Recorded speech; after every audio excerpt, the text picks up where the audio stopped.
Hey y'all, welcome back to our Wednesday devotional. I hope you're having a good week so far, and I hope this is a great way to give you an opportunity to press pause on the busyness of the week, and it gives you an opportunity to take a break, reconnect, recalibrate with God, and launch you into the next half of your week.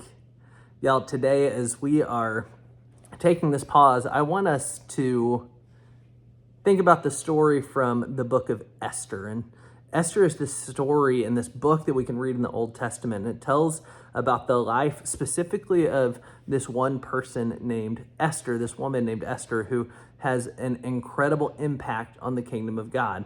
And the way that she has such an impact is she is faithful, always. Throughout all of the ups and the downs, the trials and the tribulations, she remains faithful to God. And I want us to think about this book because one of the most interesting things about the book of Esther is the fact that the name of God is actually never mentioned in the story.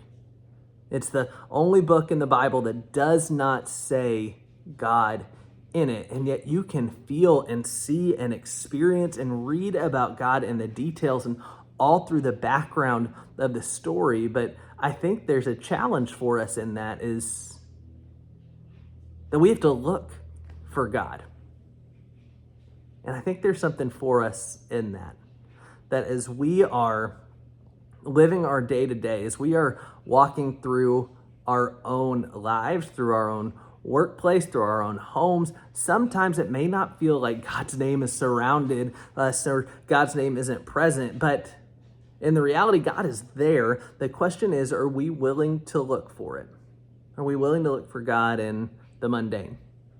Are we willing to look for God in the good times, the bad, the joys and the pains that life has to throw at us?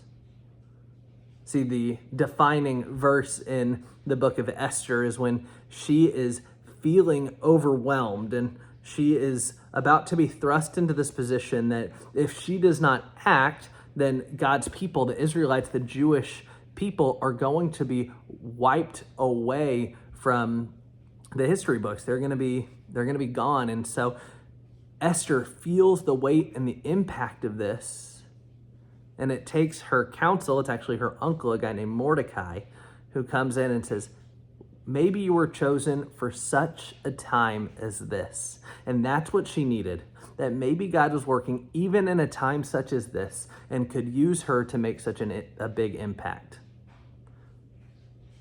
What's your day-to-day look like? What's the challenges that surround you?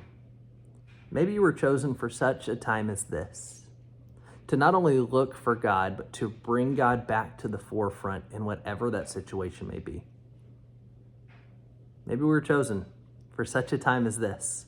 Y'all, that's my challenge for us this week, that we would seek God even when it doesn't feel like he's in the forefront, that we would seek God even if it's in the background, and that we would remember that maybe we're called for such a time as this to be the ones who bring God's name forward.